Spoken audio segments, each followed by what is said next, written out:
Caridad Vela, buenos días, bienvenida. Buenos días, otra exalumna del Colegio Americano que comparte muchas de las cosas que acabas de decir. Gracias por lo que ha tenido que escuchar. Le agradezco. Ok, yo decía ayer, porque hubo 4 versiones distintas respecto a un tema importante de la vacuna que era la fecha, y salió usted a decir que se había malinterpretado eso por parte, se entiende que de la prensa, cuando el presidente dijo textualmente, las primeras dosis de la vacuna llegarán el 18. Empecemos por allí. Bienvenida. Bueno, si queremos empezar por los temas de forma en lugar de por los temas de fondo, sí, el presidente en 2 ocasiones habló de que las vacunas llegaban el 18 y cometió un error al decirlo. Nosotros inmediatamente salimos a rectificar ese error, explicando que no era el día 18, sino la semana del 18. Sin embargo, pues ya fue tarde, ya la prensa, en lugar de entender o de divulgar que era la semana del 18, se dedicó a contrarrestar el tema de forma, que no era el 18, sino la semana del 18. Pero... Touché. Muy pues bien. están claras, las vacunas llegan hoy.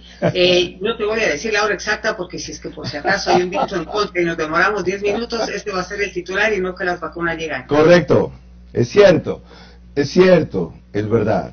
Sí, la forma, a veces, desgraciadamente, la comunicación es más importante que el fondo. Admiten que se equivocaron, se acabó. Siguiente punto. Sin duda, claro. Y probablemente fue producto de la emoción. Hubiésemos querido que lleguen hace 2 semanas, no hoy, pero así fue, ¿no? Ya. La segunda cuestión. Viene a la hora que llegue, como usted dice, porque si llega a 18 horas y no 16 horas, la bronca será, no llegó a las 16 horas. Ya. La naturaleza de la prensa es esa, no la van a poder cambiar. No, yo sé, yo era igual, estoy aprendiendo muchísimo. Se viene la ola, surfeen la ola, no paren la ola. Ya, ok, ya. Ahora, la urgencia es, hablaba anteayer, un médico, una cosa imposible, la equidad. Pero la urgencia sí es la celeridad y la eficacia en la aplicación. El avión aterriza en Quito y Guayaquil después. ¿Cómo será el mecanismo de distribución? Bueno, primero viene el proceso de desalinización, ¿no? Se verifica que todos los documentos estén en orden, que efectivamente están, pero hay que hacer ese proceso. Es un producto que viene de Europa, Ecuador, y tiene que pasar por ciertas verificaciones. Una vez que supere el proceso de desalinización, esto todavía se hace bajo la responsabilidad de Pfizer, ojo.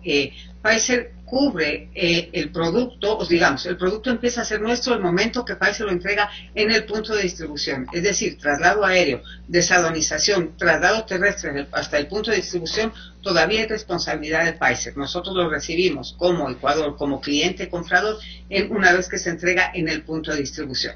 Sin embargo, volviendo a la pregunta, una vez que se desaliniza, se lo incorpora, se lo trepa a los camiones distribuidores, va con custodia de militares y de policías hacia el punto de destino donde debe ser entregado. Ahí se lo recibe, se lo coloca de la manera adecuada, todo esto bajo los lineamientos técnicos y todos los parámetros establecidos por la marca fabricante, y el día de mañana estamos listos para empezar a vacunar a primera hora. Ya ve, en ese pequeño detalle yo no había reparado. A mí me parecía que bajaban del avión esa cuestión a los hospitales y vamos a inyectar. Hay un tema legal que es desaduanización, y no es solo una exigencia en el Ecuador, sino es un requisito del fabricante, justamente por un tema que se llama, otro asunto que se llama transparencia, es decir, ahí pudo haber venido equivocado alguna cosa y se arma la grande. Exacto, o sea, sí, cualquier cosa podría suceder, hay que pasar por ese proceso de verificación. Y ahí recién estamos cubriendo la primera etapa, ¿no? La etapa de vacunación arranca mañana porque todo este proceso tomará tal vez hasta entradita la noche, y eso es otro capítulo de este tema donde los puntos de vacunación están perfectamente adecuados y tienen varias etapas también. La primera es la etapa de recepción de la persona que se va a vacunar, donde se le toma la información personal y la información clínica para verificar a través del personal médico que no tenga ninguna contraindicación para recibir la vacuna. Superada esa primera etapa de recepción, digamos, se pasa al proceso de vacunación. Una vez que el paciente es vacunado, va a la siguiente, a la tercera etapa, que es una sala de observación también custodiada por personal médico especializado, donde deberá permanecer por 30 minutos para verificar que no tenga ninguna reacción contraria a la vacuna. ¿Cuántas mismos llegan, Caridad, cuántas mismos llegan hoy? ¿8.000, 10.000? Ya aclaró Juan Sebastián Roldán ayer que las 86.000 llegarán en varias entregas de 10 a 15.000, pero ¿tienen alguna idea del número que llegan hoy? Yo todos los números o fechas que diga de ahí en adelante van a ser precedidas por la palabra aproximadamente. Correcto. Yo te voy a decir que aproximadamente entre 7 y 8 mil vacunas, eso sí fue un poquito una decepción el día de ayer porque esperábamos que vengan más. Sin embargo, como todos sabemos, Pfizer cerró su planta temporalmente en Europa porque está haciendo un proceso de ampliación. Ellos ahorita tienen capacidad de fabricación de 1.200.000 vacunas y quieren ampliar esa capacidad de fabricación a 2.000 millones. Entonces, lo que eso implica fue una demora y una reprogramación de todo lo que tenían establecido para ser entregado en estos días. De hecho, no le ha sucedido solamente a Ecuador, les ha sucedido a todos los países que en estos días tenían embarques previstos de Pfizer. Hay otra precisión, porque ayer también se me fue un gazapo con Juan Sebastián Roldán, él sí se dio cuenta, dije asexo y quise decir acceso. Usted dijo, ellos tienen una capacidad de fabricación de 1 millón de vacunas por día y quieren aumentar su capacidad a 2.000 millones. Perdón, 1.200 millones a 2.000 millones. ¿Ellos pueden fabricar 1.200 millones de vacunas por día? Claro. Carlos, en un frasquito de aproximadamente ese tamaño llegan 5 dosis. Sí, ok, ya. Suena una cantidad en números, pero realmente lo que es son unas poquitas gotas, ¿no? Ok. Híjole, son números difíciles de entender. Antes de proseguir con Yolanda y otra inquietud mía previamente, miren, hay una noticia sobre eso de hoy de Panamá, quisiera que la lea Verónica, y yo recordarles que Austria tuvo el mismo problema que ayer el Ecuador. No le pudo cumplir Pfizer la fecha prevista para llegada de la vacuna. Esto no para mal de todos consuelo de bobos, sino para poner en contexto por qué la enorme presión de todos los países, otros más poderosos que nosotros y con mucha más plata que nosotros, no necesariamente significa un cumplimiento a rajatabla del fabricante de esta vacuna, que es compleja por la temperatura de frío que requiere su conservación, pero de la mejor por el nivel de efectividad genera en cuanto a su entrega. Dale. NTN 24, Luis Francisco Suárez, ministro de Salud de Panamá, anunció que el 20 de enero del 2020 llega el primer lote de vacunas y que en conjunto con la empresa privada vienen realizando actividades coordinadas para la adquisición, distribución e inoculación de las mismas a todo nivel. De esto salimos juntos, es la frase del gobierno panameño. Ok, lo otro. Yo he hablado de que hay ministros silentes en este gobierno, sí, que no dicen nada, y la idea es porque no hacen nada, o no tienen nada valioso que decir. Y algunos, cuando los sacamos de su silencio, por ejemplo, hablo del de vivienda hace un par de semanas, me sorprenden con sus revelaciones y con la documentación de su gestión. ¿Hasta cuándo usted, que es secretaria de Comunicación de la Presidencia, y en esa medida influye en el gobierno, permite que haya ministros silentes? No es que yo permito o prohíbo, no es que prohíbo que algunos hablen y permito que otros hablen. Cada uno de ellos maneja sus agendas. Yo hago mis recomendaciones en cuanto a cuál es el punto de enfoque de la semana, qué titulares se deben posicionar en una semana y cómo deberían salir los ministros a presentar esos titulares. Lo que sí no me gusta, y mi consejo siempre es contrario, es que haya carteras de Estado, por ejemplo, que por querer estar en los medios de comunicación con el positivo afán de comunicar lo que hacen, comenten cosas que todavía no están terminadas. Para mí no hay nada más desesperante que me digan, estoy a punto de lograr, estoy a punto de conseguir el financiamiento, estoy a punto de entregar. No, uno tiene que presentarse a decir las cosas cuando están, por lo menos en el papel, firmadas, documentadas, sacramentadas, y mañana arranco. O sea, poner una primera piedra es un acto físico que da el inicio de un proyecto. Decir estoy casi por poner la primera piedra es nada. Entonces, en ese sentido, sí, a mí me gusta ser mucho más práctica, mucho más frontal y hablar con cosas concretas. Entendido. Más sobre otros temas con la Secretaria de Comunicación de la Presidencia tiene Yolanda Torres desde Quito, son las 7:16. Gracias, Carlos. Ya no le voy a decir la señora secretaria de la Presidencia de la República, le voy a decir simplemente Caridad, como nos lo ha pedido. Caridad, buenos días, qué gusto que tenerte en el programa. ¿Cómo comunicar a la ciudadanía que la llegada de este primer cargamento no significa que ya están inmunes? Especialistas médicos dicen que se puede dar un relajamiento de la gente por este motivo. Yolanda, estamos luchando tanto contra eso, es impresionante. Antes de que llegaran las vacunas le decíamos a la gente, la única vacuna que usted tiene es usar mascarilla y mantener distanciamiento social. Nada, no logramos. Producto de las aglomeraciones, de la gente que desafía estos consejos, incluso la normativa cantonal y nacional que se ha dado, es que estamos viendo las cifras de contagio y de muertes que estamos viendo ahora. Y en este momento, claro, la alarma es lo que tú dices. La gente piensa que como aquí está la vacuna, y si va a haber, así no me la pongan a mí todavía, pero si hay menos gente que se contagia, yo tengo menos chance de que me contagien. Nada más equivocado que eso. Es el momento en el que más debemos cuidarnos. La vacuna está llegando. Vamos a empezar paulatinamente vacunando a todo un país. Es un proceso que nos tomará aproximadamente un año. Y sobre todo, entender clarísimamente que la gente que recibe la primera dosis recién tiene 55% de inmunidad. 21 días después tiene que obligadamente recibir la segunda dosis para alcanzar el 95% de inmunidad. Mientras tanto, después de los 21 días, cuando recibe la segunda dosis, todavía debe esperar una semana más para que su organismo asimile los anticuerpos que se le han inoculado. Estamos hablando de un periodo de un mes, donde esa persona todavía no solamente que puede contagiarse, sino que puede ser el vehículo transmisor del virus y llevarlo a su casa, a su lugar de trabajo, donde está con su familia. Entonces todavía es una parte del proceso donde no debemos relajarnos para nada. Estando tan cerca de tener la vacuna es cuando más debemos cuidarnos para poder salir invictos de este proceso de contagio. Entonces habrá una campaña para decirle precisamente esto a la gente. Exacto, tenemos una campaña planificada que está ya al aire, de hecho me parece que empezó a salir ayer, pero lo que más nos sirve en este sentido es el apoyo que las personas que tienen credibilidad, como son tú, Carlos, y toda la gente que está en este medio de comunicación, puedan transmitirlo como realmente algo de lo que están convencidos, como una vivencia propia, como un consejo que lo dan de corazón, porque una cosa es lo que uno dice en un mensaje publicitario y otra cosa es lo que oyes a una persona decir de verdad con toda honestidad, y es así como lo queremos transmitir.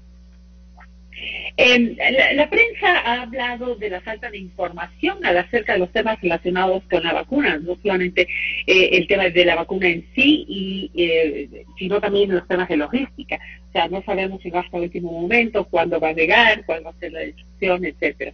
Ahora, esto supuestamente en los últimos días nos han dicho algunos entrevistados que esto viene como un protocolo desde los propios laboratorios. Ellos manejan así con mucha precaución los temas de difusión. Pero ustedes sí manejan esa información, ¿no? Aunque no la puedan difundir públicamente. No, la hemos difundido, Yolanda. Llevo 2 semanas seguidas teniendo ruedas de prensa, pasando un día. Cada 48 horas tengo ruedas de prensa. De hecho, la de hoy en la mañana la estoy atrasando un poquito porque tenemos algunas cosas que ajustar. Pero sí, los protocolos, hasta lo que le comentaba Carlos, ¿no? Desde que la vacuna se embarca en el laboratorio hasta que es entregada en el punto de distribución en Ecuador, los protocolos son establecidos, manejados y controlados por Pfizer. Nosotros sabemos exactamente qué es lo que va a suceder porque es un trabajo que se hace conjuntamente, pero el seguro, el transporte lo cubre Pfizer y su responsabilidad es entregarlo ahí. A partir de ahí sí hay responsabilidad 100% nuestra. Ok, ustedes tienen información inmediata y quizás inmediata, pero ustedes, por ejemplo, en este momento pueden tener un cronograma de la llegada de las siguientes dosis de las vacunas, tienen ya un cronograma inclusive de la parte masiva de compras de vacunas, porque tengo entendido que estos 86,000 que van a entrar al país van a llegar semanalmente. Entonces, todo eso está bajo control. Podríamos hablar que de aquí a diciembre ya tenemos un programa trabajado conjuntamente con el laboratorio para recibir estas vacunas. Precisamente esa es la idea. Hemos contemplado un abanico de tiempo de aquí a diciembre, esperando que sea menor. No solamente estamos comprando vacunas de Pfizer, sino a otras cajas fabricantes también, como son AstraZeneca, Johnson & Johnson, Moderna, para asegurarnos de tener la mayor cantidad de vacunas en el menor tiempo posible. Nosotros manejamos toda la logística y a partir de que, aquí hay un tema muy importante de explicar. Cuando tú haces una compra en el exterior y la estás importando, en el precio de eso está incluido un seguro. El momento que tú pagas ese seguro, la empresa que te está embarcando el producto es responsable de ese producto hasta un punto X. Ahí te lo entrega, se verifica que no ha sucedido nada y tú no puedes manipular el producto antes de esa entrega porque si es que hubiera alguna contingencia, algún acontecimiento, el seguro no va a cubrir si es que lo manipuló alguien fuera de las personas responsables. El momento que nosotros en este punto, ahí sí ya pasa a ser responsabilidad nuestra todo el manejo y la manipulación. Perfecto. ¿Cuáles son los valores que se manejan? Por ejemplo, ¿esto es algo que se puede difundir? Sabemos cuánto cuesta, inclusive cuánto Pfizer le cobra a un país de acuerdo al monto que ha pedido de vacunas. Hay una variación de precios.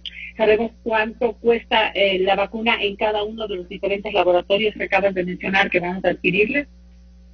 todos los laboratorios con los que hemos tenido convenios de compra, que ya incluso muchos de ellos están ya firmados y dándose solamente los últimos toques, tienen una cláusula de confidencialidad en cuanto al precio.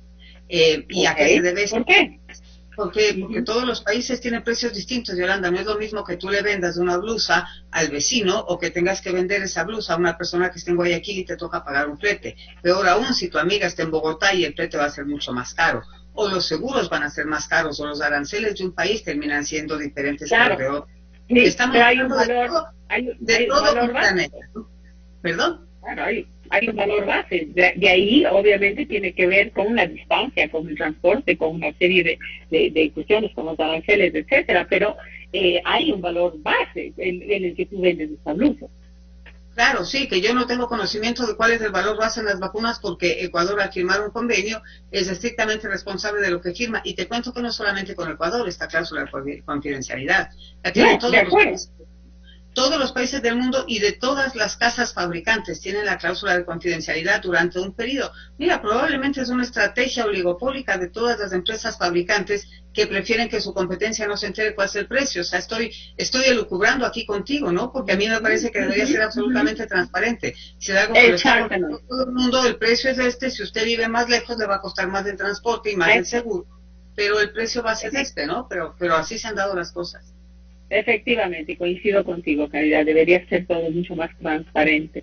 El otro tema, ¿qué expectativa tiene el gobierno acerca de esta nueva administración que comienza hoy Joe Biden en Estados Unidos, cuando estamos manteniendo serias conversaciones en el ámbito comercial y crediticio a nivel gubernamental? Muy altas expectativas, Yolanda. Afortunadamente en los Estados Unidos hay muchísimo respeto a la institucionalidad y en ese sentido no es que sucede que si hoy salen unos y entran otros, todo lo actuado se va a la basura y se vuelve a empezar de cero. De hecho, las delegaciones ecuatorianas que han estado en Washington en las últimas semanas, lo que han hecho precisamente es conversar con grupos de gente con la que ya se habían negociado muchas cosas y dar ya el paso de traspasar, digamos, esa carga de trabajo hecho hacia quienes se estima que serán los nuevos representantes en las diferentes áreas. Y aparentemente el proceso de transición va a ser muy positivo. Los acercamientos que tenemos con la gente que está alrededor del presidente Biden así nos lo dejan sentir. Por ejemplo, tuvimos una reunión con este doctor Fauci, que es el jefe del Instituto Norteamericano para Estudio de Enfermedades Inmunológicas. Lo fue en el gobierno, lo es todavía en el gobierno que todavía no se va en Estados Unidos, y ha sido ratificado por Biden para continuar en su cargo.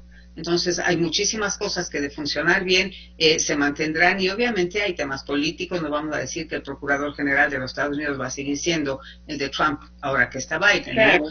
Y hay muchísimas posiciones políticas que van a pasar, pero la institucionalidad se mantiene. Efectivamente, en Estados Unidos prima la institucionalidad, sin embargo, muchos de estos acuerdos que nosotros tendremos que firmar y concluir pasan por el Senado, por el Congreso norteamericano. En ese sentido, nos había dicho la embajadora de Estados Unidos que íbamos a contratar una empresa, llamémosle de relaciones públicas, para tener mayor acceso al Congreso norteamericano y favorecer nuestras tesis y propuestas y acuerdos. Entonces, esto se mantiene así.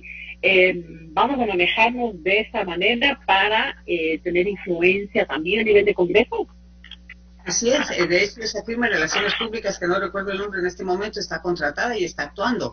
No se trata de tener influencia en el Congreso, se trata de entender cómo se mueven las fichas con el Congreso y cuáles son los caminos que hay que tomar para lograr resultados más pronto. Yo pienso que si es que estamos hablando de dos países que comparten ciertos pilares fundamentales como son democracia y libertad, pues lo demás es un camino bastante más abierto para seguirlo pavimentando conforme se va caminando. Todos estos procesos de negociación tienen un principio, un recorrido y un final, y estamos en el proceso del recorrido porque los convenios iniciales están ya todos firmados.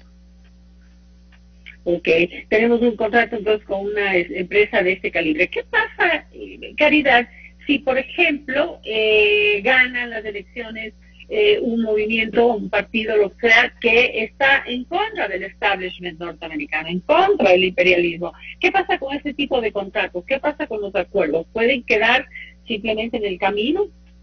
Perdón, ¿te refieres a las próximas elecciones en Ecuador? Sí, señor. Sí, las de Ecuador.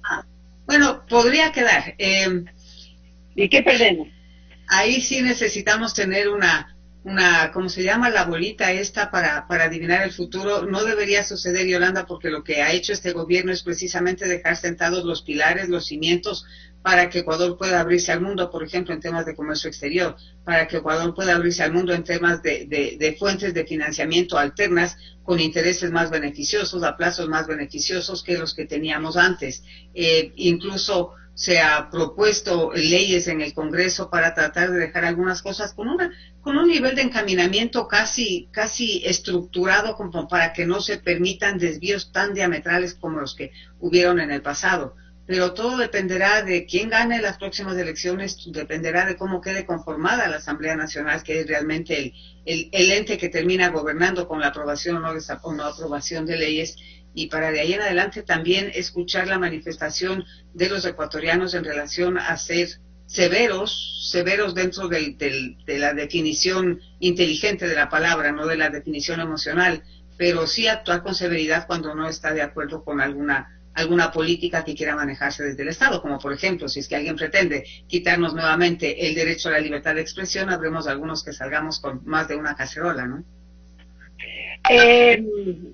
Sí, ojalá sea suficiente la cacerola, Caridad. Muchísimas gracias. Seguimos con Carlos desde Guayaquil. Gracias, Yolanda, qué gusto. Para algunas inquietudes adicionales, 7:29, estamos con la secretaria de Comunicación de la Presidencia. Juan Sebastián Roldán precisó ayer el costo de las vacunas para el Ecuador de 10 a 20 dólares. También el monto que hasta ahora hemos pagado, 4 millones de dólares. Las razones por las cuales hay precios diferenciados, según usted explicaba. Y otro detalle, usted dijo que vacunáramos hasta fin de año a todos los ecuatorianos. No, solo a 9 millones de ecuatorianos. Sí. Okay. Bueno, somos aproximadamente, hablando de números redondos, 18 millones de ecuatorianos. No se va a vacunar a los menores de 18 años, no se va a vacunar a quienes ya se han contagiado del virus, no se va a vacunar a mujeres embarazadas ni que planifiquen estarlo en los siguientes 4 meses, tampoco a madres lactantes. Hay ciertas enfermedades o ciertos tratamientos para algunas enfermedades que vuelven incompatible a ese paciente con la recepción de una vacuna. Entonces, partimos de la base de que siendo 18, no somos 18 millones quitando estas excepcionalidades, y todavía faltará un poco más. Sí, tienes toda la razón, faltará un poco más para cubrir todo el territorio nacional, sobre todo porque tenemos también una sociedad de migrantes que habrá que incluirlos en su momento también, y hay que actuar con sentido de humanidad en esto, ¿no? Aclarado eso, aclárenme otra cuestión. El presidente anunció que por estos días iba a Estados Unidos, justo para agilitar lo de la vacuna. ¿Por qué no viajó? No pudimos viajar la semana pasada por los problemas que se suscitaron en Washington. Realmente las señales de alerta, de alarma que recibimos nos hacían ver que no era prudente que el presidente del país viajara en estos días. Sin embargo, esto no lo puedo confirmar todavía, pero estamos planificando un viaje que probablemente se dará la próxima semana para culminar y concretar ciertas cosas que faltan cerrar. En ese viaje, aunque entiendo que Joe Biden estará ultra congestionado, ¿está prevista la posibilidad, dadas las conexiones que tiene Ivonne Baki, de una reunión de cualquier tipo con el nuevo presidente de los Estados Unidos? Habría que hablarlo con la embajadora. Lo otro, ¿cuál es la posición del gobierno sobre el control de redes en reformas a la ley de comunicación a la cual se opone la Asamblea? Más que la posición del gobierno, te voy a dar la mía propia en este momento, Carlos, porque no es un tema que lo he compartido con otros miembros del gobierno. Las reformas que se proponen a la ley son más conceptuales que prácticas. O sea, la ley se refiere a los medios de comunicación como organizaciones, y la definición de los medios de comunicación no debe ser desarrollada en función de la forma de cómo están organizadas. Yo puedo ser un medio de comunicación, no tengo que ser una organización para ser un medio de comunicación. Justo, pero ahí estaba el punto de discusión. Eso es lo terriblemente grave. ¿Por qué?